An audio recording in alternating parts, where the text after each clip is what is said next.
firman Tuhan, mari kita persiapkan hati kita untuk datang menyembahnya. Kita mau bersaat dulu sejenak. Adapun pertolongan kita ialah di dalam nama Allah, Bapa yang Maha Kuasa, yang telah menjadikan langit dan bumi beserta segala isinya. Allah yang setia sampai selama-lamanya dan tidak pernah meninggalkan perbuatan tangannya. Turunlah atas kita anugerah dan sejahtera dari Tuhan kita Yesus Kristus. Amin. Bersyukur kepada Tuhan yang telah menyertai setiap kita, yang memberikan kita kekuatan di saat kita lemah, yang selalu mendengar seruan hati kita. Saya mengundang jemaat sekalian untuk sama-sama bangkit berdiri. Mari kita naikkan pujian dengan sepenuh hati kita. Ku cari wajah-Mu, temukan kasih-Mu.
Tuhan yang mendengar seruan hati kita.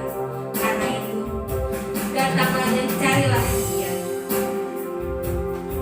Mari kita sama-sama katakan lagi dengan segenap hati kita. Sungguh indah Kau Tuhan, penuh kasih dan sayang. Karena hanya Tuhan tempat penghiburan bagi setiap hati yang terluka.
Benar ya Tuhan, sungguh indah Engkau menaruh perlindungan bagi setiap umat-Mu Tuhan.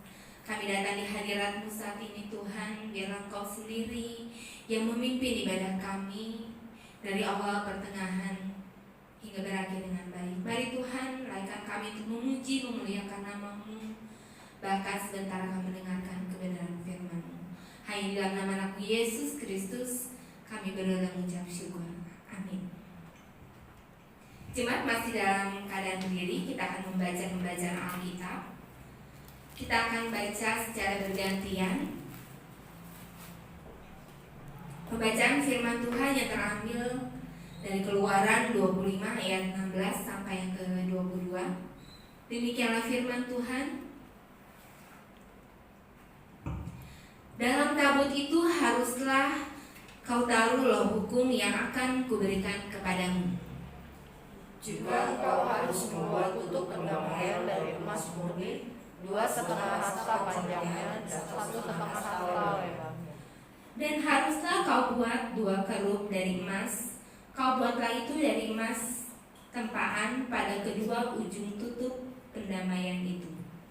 Buatlah 1 kerup pada ujung sebelah sini dan 1 kerup pada ujung sebelah sana. Seiras dengan tutup pendamaian itu, kamu buatlah kerub itu di atas kedua ujungnya.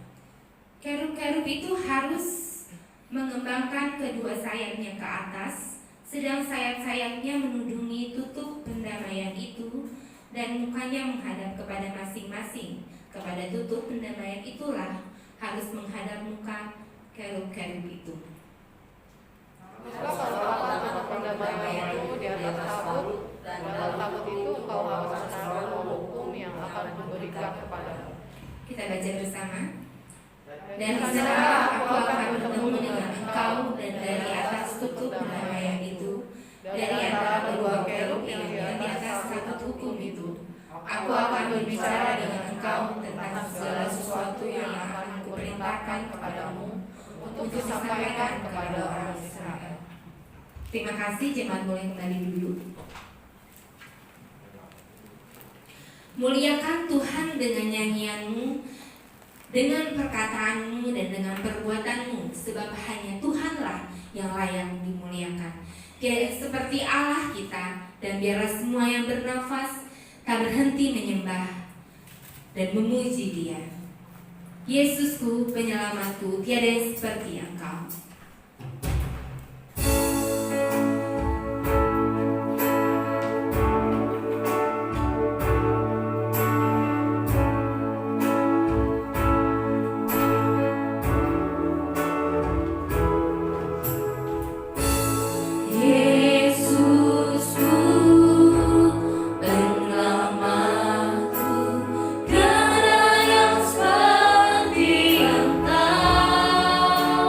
Sa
menyiapkan hati kita untuk mendengarkan kebenaran firman Tuhan yang akan disampaikan oleh hamba-Nya. Karena hanya dekat kasih-Mu Tuhan, jiwa kita tentram. Kita mau sama-sama naikkan lagu ini dengan segenap hati kita. Tuhan, inilah yang ku tahu, Dia mengenal hati kita, jauh melebihi semua yang terdekat sekalipun. Hanya dekat kasih-Mu Bapa.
Jemaat yang terkasih, mari kita berdoa dan kita mohon pimpinan Roh Kudus untuk kita membaca dan merenungkan firman Tuhan. Mari kita berdoa. Bapa, di dalam nama Tuhan Yesus Kristus kami mengucap syukur untuk hari ini. Dalam Advent yang keempat, kami boleh memasuki untuk kami merayakan Natal nanti. Dalam situasi dan kondisi kami akan merayakan Natal, situasi yang sulit, tapi kami percaya sukacita Natal terus ada dalam hati kami. Dan saat ini kami akan bersama-sama dituntun dibimbing oleh firman Tuhan.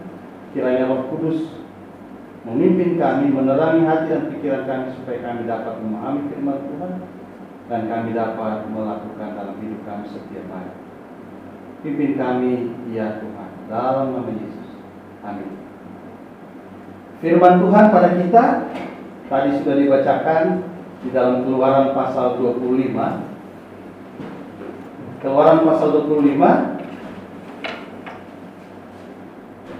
Saya akan membacakan kembali dari ayat yang ke-16 sampai ayat yang ke-22. Keluaran 25 ayat 16 sampai ayat yang ke-22. Dalam tabut itu haruslah kau taruh loh hukum yang akan kuberikan kepadamu. Juga engkau harus membuat tutup perdamaian dari emas murni, 2,5 hasta panjangnya dan 1,5 hasta lebarnya. Dan haruslah kau buat 2 kerup dari emas. Kau buatlah itu dari emas tempaan pada kedua ujung tutup perdamaian itu. Buatlah 1 kerup pada ujung sebelah sini dan 1 kerup pada ujung sebelah sana, seiras dengan tutup perdamaian itu.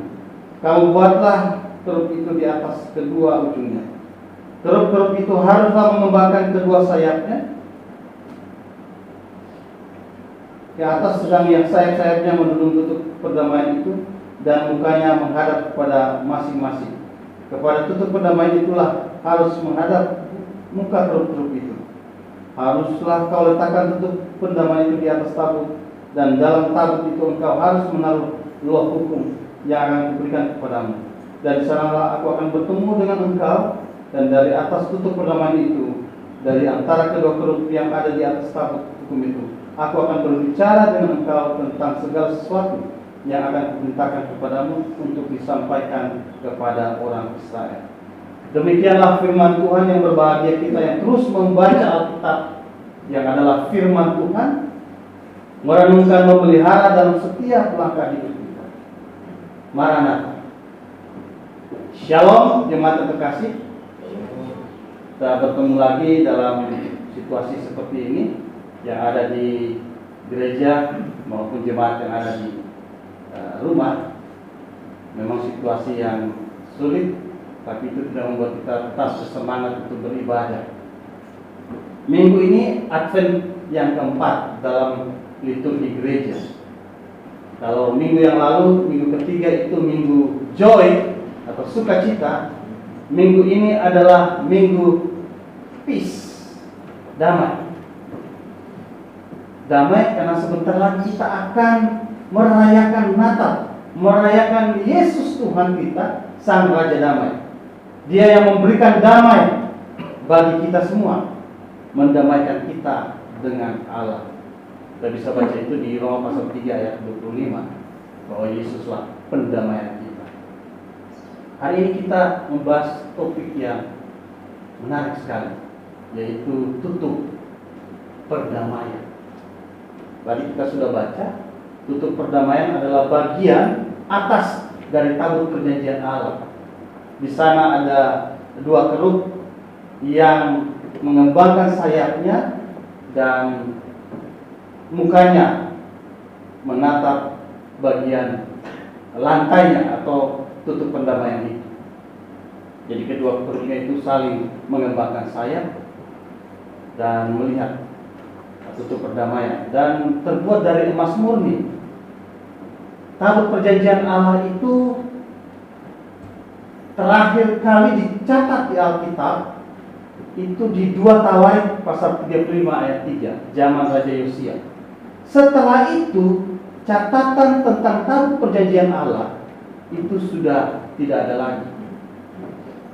Tercatatnya itu di salah satu kitab apokrif, Deuterokanonika, kitab yang tidak dimasukkan dalam kanon Kristen, tapi ada di Katolik, di 2 Makabe, yang menjelaskan bahwa Yeremia yang menyuruh tabut perjanjian Allah itu disembunyikan di satu tempat.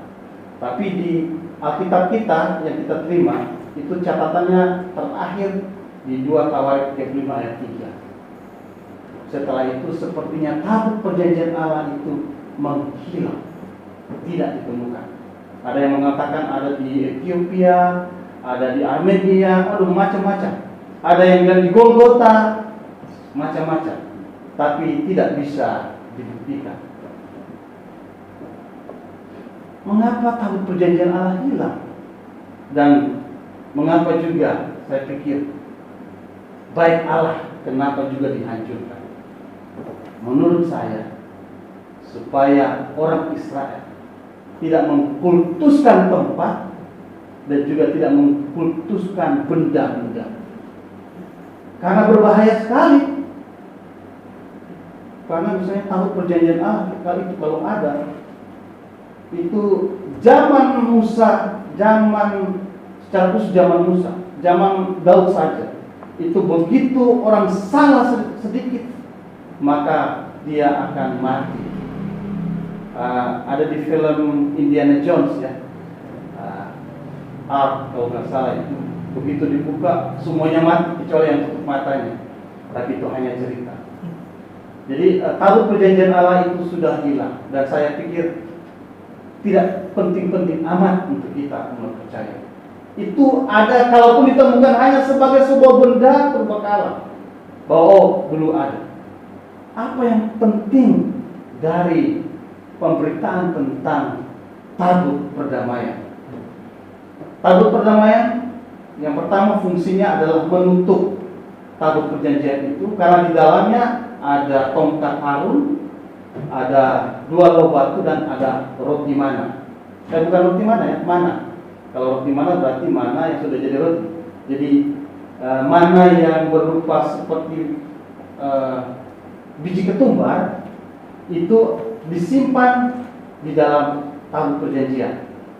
Nah, selain itu fungsi daripada tabut perjanjian itu adalah tanda kehadiran Allah.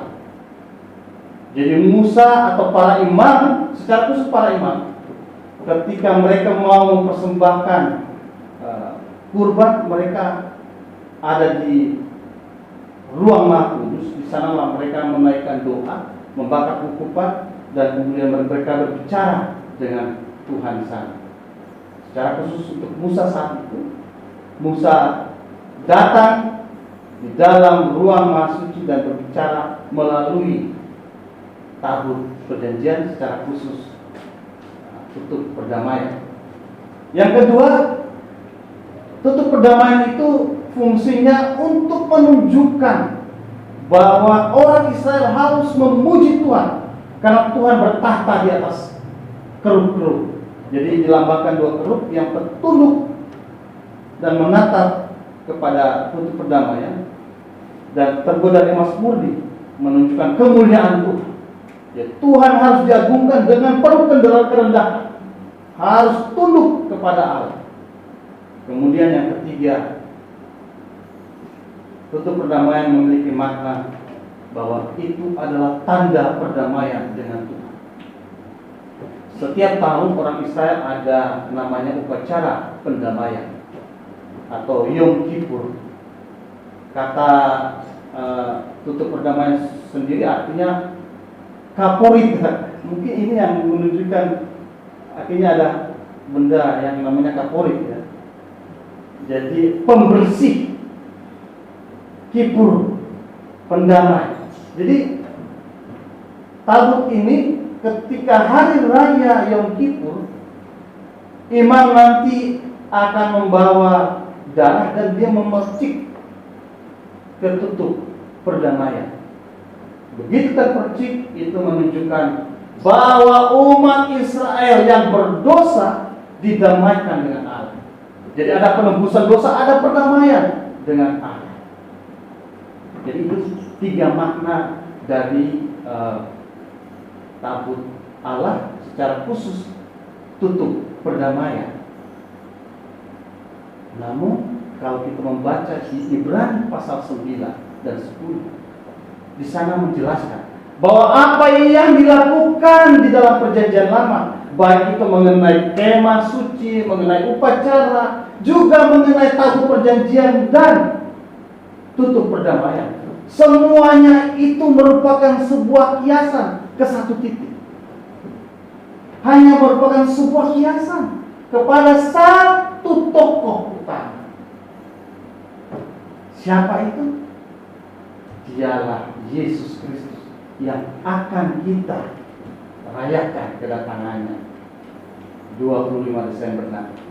Jadi tujuan daripada semua upacara, kemudian kemah suci atau bait Allah, upacara-upacara, ibadah-ibadah, peraturan-peraturan, dan juga tabut perjanjian Allah, tutup perdamaian, semuanya itu menuju kepada pribadi Kristus.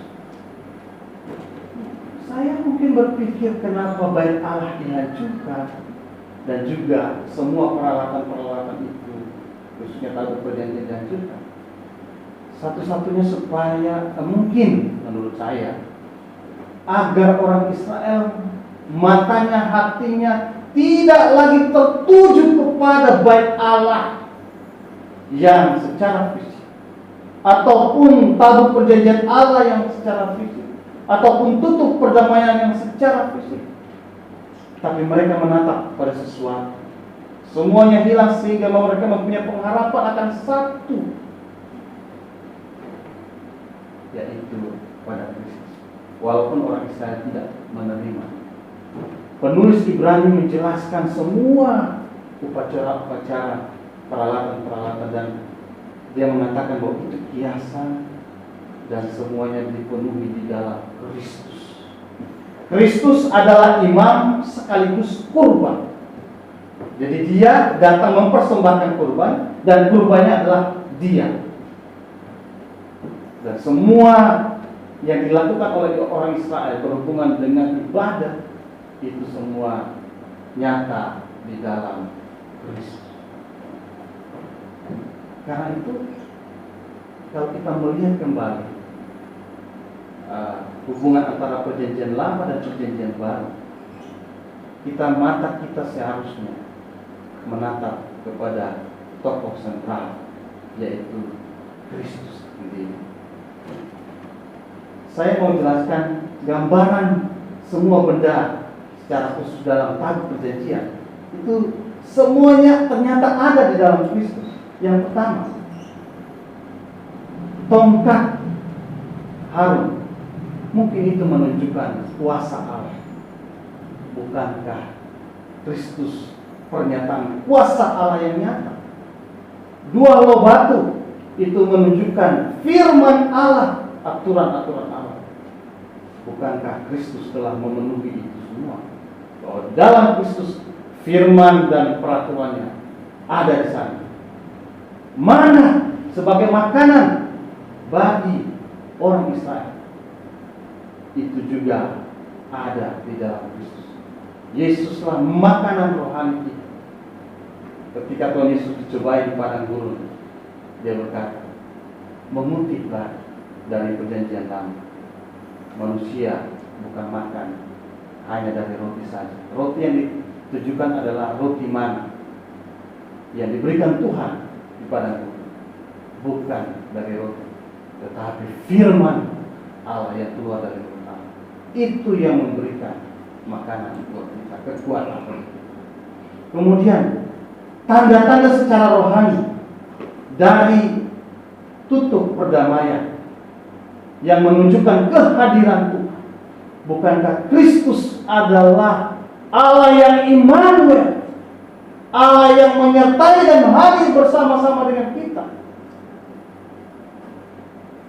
Tuhan Yesus berkata kepada perempuan di Samaria, kamu mungkin menyembah Tuhan di bukit Gerizim, bukit ini. Orang Israel ke Yerusalem. Ada saatnya orang menyembah Tuhan di dalam roh dan kebenaran. Jadi tidak lagi ditentukan oleh tempat, tapi dia menyembah dalam roh dan kebenaran. Makanya tabut perjanjian Allah, ketika tabut perjanjian kemah suci ketika Yesus mati, sobek tirai yang menghubungkan antara ruang suci, ruang maha suci. dan kemudian semua terbelah, orang bisa itu menunjukkan bahwa tidak ada lagi batasan. Harus ke bait Allah, harus kemana? Tapi orang menyembah di dalam roh dan kebenaran.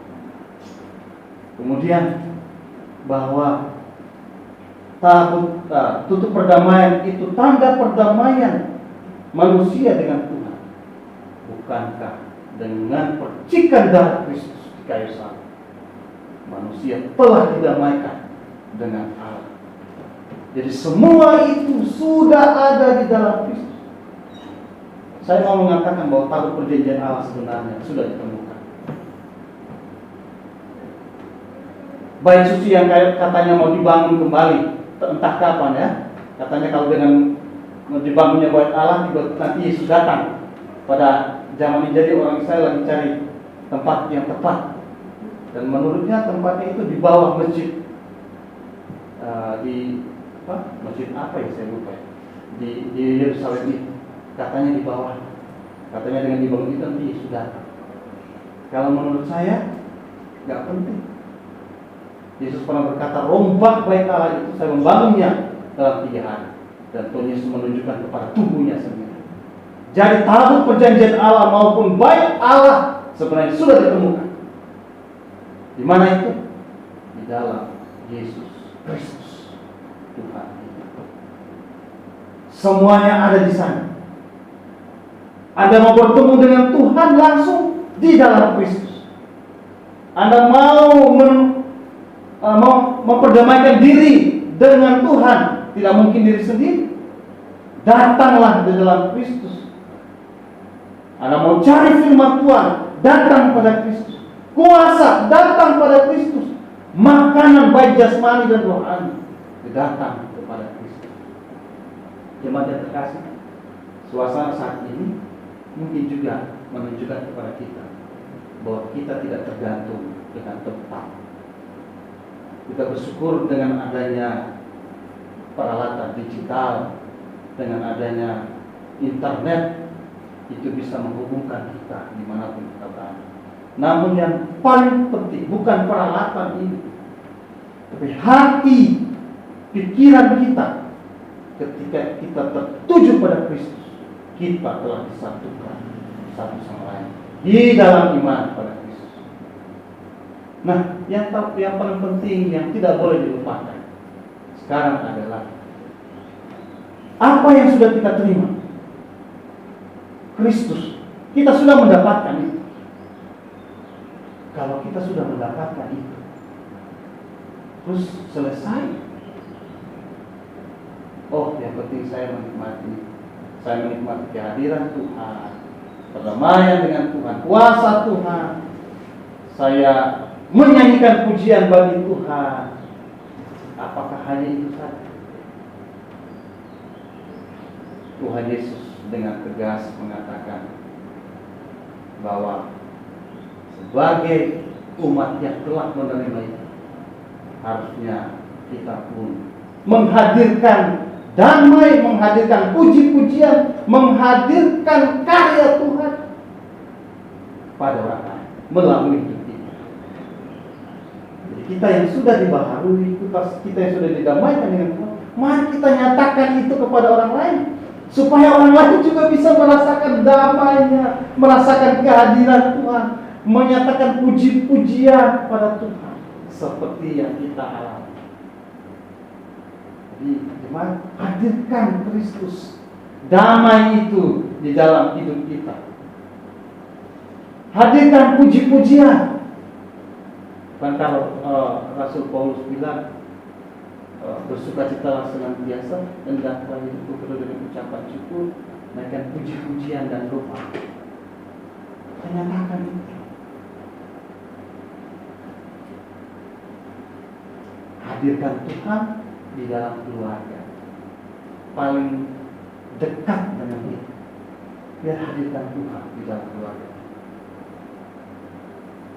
Jangan tetangga dulu mungkin ya. Tetangga harus, tapi coba hadirkan di dalam keluarga. Bersama orang tua, bersama suami istri, saya membaca di dalam selama pandemi ini Jawa Barat, Jawa Timur, angka terbesar perceraian di Indonesia di daerah Jawa Barat. Satu hari itu sekitar antara 10 sampai 20 orang yang menuju catatan sipil untuk perceraian. Luar biasa. Dan apalagi sekarang masalah ekonomi yang luar biasa. Hanya gara-gara masalah ekonomi orang sudah tidak lagi mau hidup bersama. Teman saya di Singapura menjelaskan bahwa tren, jadi perceraian jadi tren. Tren perceraian di Singapura besar juga. Bukan cuma tren perceraian, tren orang tua yang sudah lansia, tren mereka bunuh diri di apartemen mereka lompat. Hanya itu tidak diekspos. Teman saya di beberapa di apartemen yang saja katanya sudah ada 2 atau 3 orang yang lompat karena stres gara-gara pandemi. Kita yang sudah memiliki damai sejahtera dari Kristus, ada banyak orang yang saat-saat seperti ini membutuhkan damai. Penting sekali kehadiran kita, walaupun mungkin melalui telepon, WA kita, mari kita nyatakan damai pada orang lain. Situasi sekarang memang sangat penting. Hati kita penuh dengan pujian. Ini semua kan banyak yang stres kan, tapi kalau stres itu buat imun kita semakin turun. Jadi Amsal berkata hati yang gembira itu obat itu. Ini aplikasinya sekarang. Makanya harus banyak semangat dan senyum. Tapi tolong jangan senyum sendiri. Senyum sendiri boleh, tapi jangan keseringan senyum sendiri. Nanti setelah pandemi, waduh, banyak orang yang bukan saja pergi, tapi banyak orang yang sudah mulai bukan asrama Kemayaran yang penuh, rumah sakit jiwa yang penuh juga. Ada sukacita dalam hati kita karena ada puji-pujian dan kita merasakan kehadiran itu dan bagikan itu pada orang lain. Ini saya kurang tahu orang tua dengan anak di rumah bagaimana. Karena sekarang kebanyakan anak kan banyak di kamar kan. Komunikasi dengan orang tua mungkin kurang karena di kamar terus dengan handphonenya. Mohon maaf untuk anak-anak, tolong kasih tahu, tolong tetap berkomunikasi dengan orang tua. Dan anak-anak muda yang ada di rumah, tolong komunikasi, jangan di dalam kamar terus. Kalaupun dalam kamar, tolong kasih tahu juga orang tua, WA atau telepon, saya masih hidup di sini. Iya, tolong. Karena orang tua juga butuh kita untuk ngobrol. Jangan buat orang tua itu was-was, ini masih hidup atau sudah gimana? Ya, jangan asik sendiri dengan kita punya. Memang sekarang jangan nggak bisa dibukir bahwa semuanya harus dengan handphone, dengan peralatan digital, tapi tetap hubungan dalam keluarga harus tetap jaga.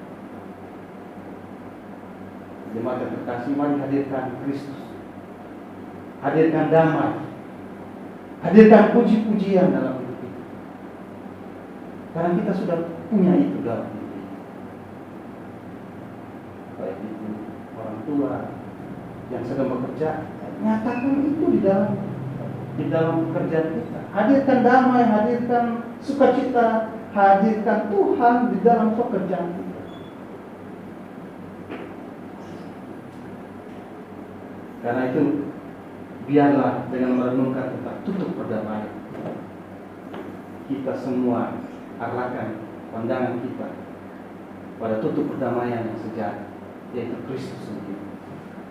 Dan apa yang sudah kita dapat di dalam Kristus ini, mari nyatakanlah kepada orang lain, pada keluarga kita, pada sesama kita. Amin. Satu lagi, kepada gereja juga harus mendukung pelayanan gereja.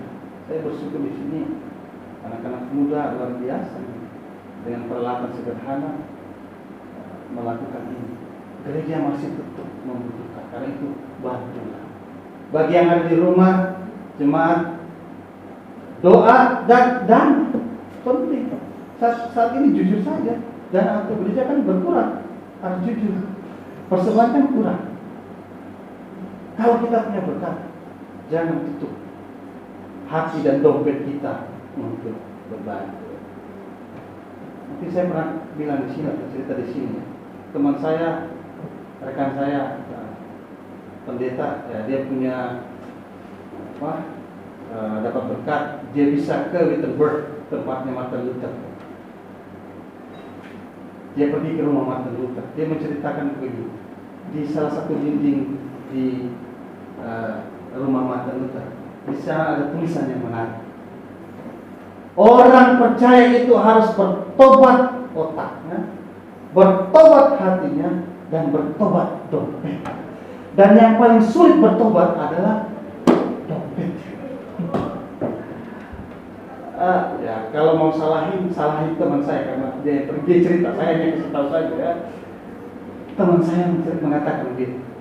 Oh, ternyata orang percaya, biar hati dan otaknya itu sudah bertobat, dompetnya sulit untuk bertobat, karena itu mari. Jangan sampai kita menutup hati dan dompet kita untuk membantu pelayanan, ataupun kita menutup hati dan dompet kita untuk membantu orang lain. Kalau kita bisa bantu orang lain, bantulah secara dalam. Karena dengan itu pun kita sedang membagikan damai. Karena itu biar dalam minggu Advent yang keempat, minggu damai, sebentar lagi kita merayakan Natal. Apa yang mau kita kasih kepada Kristus? Hadiah apa yang akan kita berikan kepada Kristus? Selain kita membawakan Kristus, membawakan puji-pujian, membawakan damai kepada orang lain. Bukankah Tuhan Yesus berkata, berbahagialah mereka yang membawa damai, karena mereka akan disebut anak-anak Allah. Mari kita berdoa. Tuhan Yesus, terima kasih untuk firman yang telah menguatkan kami dan menentukan kami.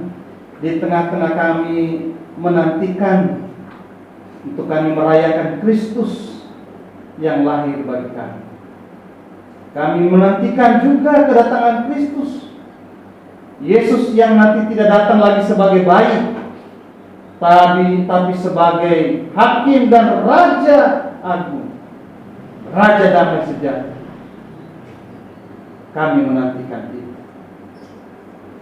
Dan kiranya firman Tuhan yang menguatkan kami, kiranya kami terus merasakan kehadiran Kristus, sukacita dan pujian kami naikkan pada Kristus, dan damai sejahtera dari Kristus ada dalam kehidupan kami, dan kami mau membagikan itu semua kepada orang lain. Tuhan pimpin kami, Tuhan mampukan kami untuk melakukan. Terima kasih ya Tuhan, Sang Raja Damai dalam hidup kami.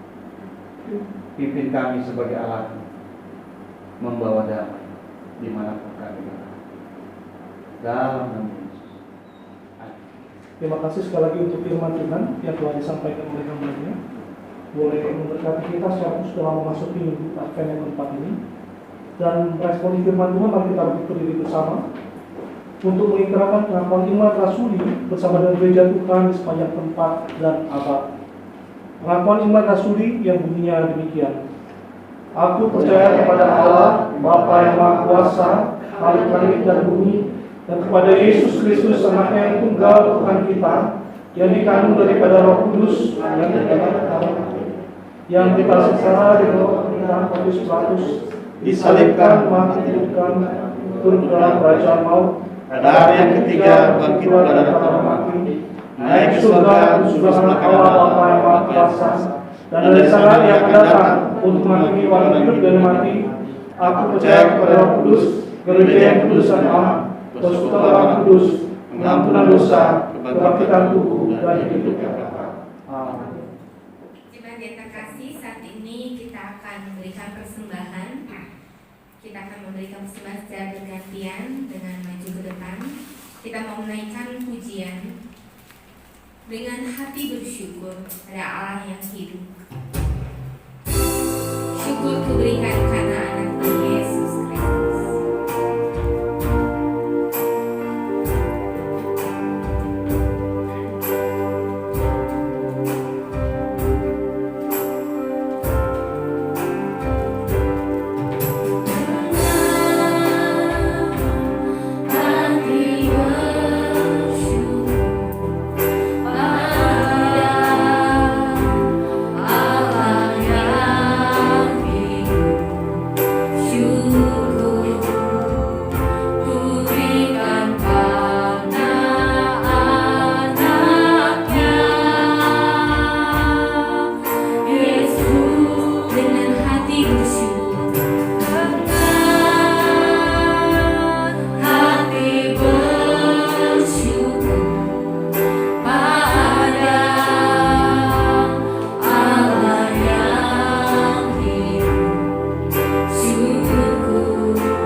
Pimpinan dan penyertaan-Mu untuk berkat yang Kau berikan kepada kami, sehingga kami boleh dapat memberikan berkat-Mu juga untuk gereja kami khususnya Tuhan. Berkati setiap tangan yang sudah memberi Tuhan, dan juga berkati untuk para pelayan-Mu yang bertugas untuk mengelolanya. Terima kasih Tuhan Yesus, di dalam nama anak-Mu kami berdoa dan mengucap syukur. Amin. Terpujilah Engkau Allah Tritunggal, oleh karena Bapa yang jadi sumber segala kedamaian. Di dalam Kristus yang telah mendamaikan kami dengan Kau ya Tuhan, dan melalui kuasa Roh Kudus yang bekerja dalam setiap hati orang percaya, yang saat ini mempersatukan kami, menghimpun kami, dimanapun kami berada, baik di tempat ini maupun di setiap rumah jemaat Tuhan. Engkau yang hadir menaungi setiap kami. Terima kasih Tuhan untuk anugerah Tuhan yang memimpin kami untuk memasuki Minggu Advent yang keempat ini, secara khusus dengan tema kedamaian yang Allah berikan. Engkau Allah yang menjadi pendamai bagi kami. Engkau Allah yang lebih dulu memberi diri-Mu untuk menjadi pendamaian melalui darah Yesus Kristus sebagai darah anak domba yang boleh tercurah bagi setiap kami. Dan Tuhan memanggil kami untuk menjadi anak-anak Tuhan yang membawa damai dimanapun kami berada. Kau berkatilah Tuhan setiap umat-Mu di tempat ini. Kau pakai kami untuk menjadi pendamai-pendamai di dalam rumah tangga, di dalam pekerjaan, di dalam masyarakat, di dalam studi pendidikan, bahkan dimanapun kami berada. Kami juga bersatu berdoa saat ini Tuhan, untuk persiapan kami memasuki akan ibadah Natal beberapa hari lagi. Kiranya damai Natal boleh Tuhan curahkan atas setiap gereja-gereja Tuhan. Bahkan atas bangsa kami yang saat ini dalam kondisi yang seperti ini ya Tuhan. Engkau Allah yang memberikan kedamaian-Mu bagi bangsa kami, sehingga dimanapun gereja-gereja Tuhan, kami boleh merayakan dan memaknai akan hari kelahiran Tuhan Yesus Kristus di dalam damai dan kasih Tuhan. Berkatilah juga setiap pengurus di tempat ini yang akan mempersiapkan ibadah Natal, bahkan juga untuk gereja di mana-mana tempat. Tuhan memberkati semua. Demikian juga kami berdoa untuk pendeta ini yang telah melayani kami di dalam perenungan firman tentang tutup pendamaian yang digenapi oleh Kristus sendiri. Engkau Allah yang memberkati akan Pak Semi, keluarganya, dalam kesehatan dan aktivitas pelayanannya, kemanapun dia pergi. Tuhan, Engkau Allah yang menyertai. Kami menyerahkan juga untuk setiap umat Tuhan di tempat ini, di dalam setiap doa dan permohonan kami. Kiranya Engkau Allah, Sang Immanuel, yang menyertai kami senantiasa, menuntun langkah-langkah kami ke depan. Dan kami percaya di dalam Engkau Tuhan, kami mendapat kedamaian dan kasih Tuhan. Terpujilah Engkau Tuhan kekal selama-lamanya. Di Kristus Yesus kami berdoa. Saudara, mari kita terima kata Tuhan. Semoga saya kita untuk bagi berdiri. Tuhan memberkati engkau dan melindungi engkau. Tuhan menyinari engkau dengan wajahnya dan beri engkau kasih karunia. Tuhan menghadapkan wajahnya kepadamu dan beri engkau damai sejahtera. Mari kita terima berkat ini di dalam nama Bapa, Yesus Kristus, dan pimpinan Roh Kudus menyertai kita mulai saat ini sampai selama-lamanya. Amin.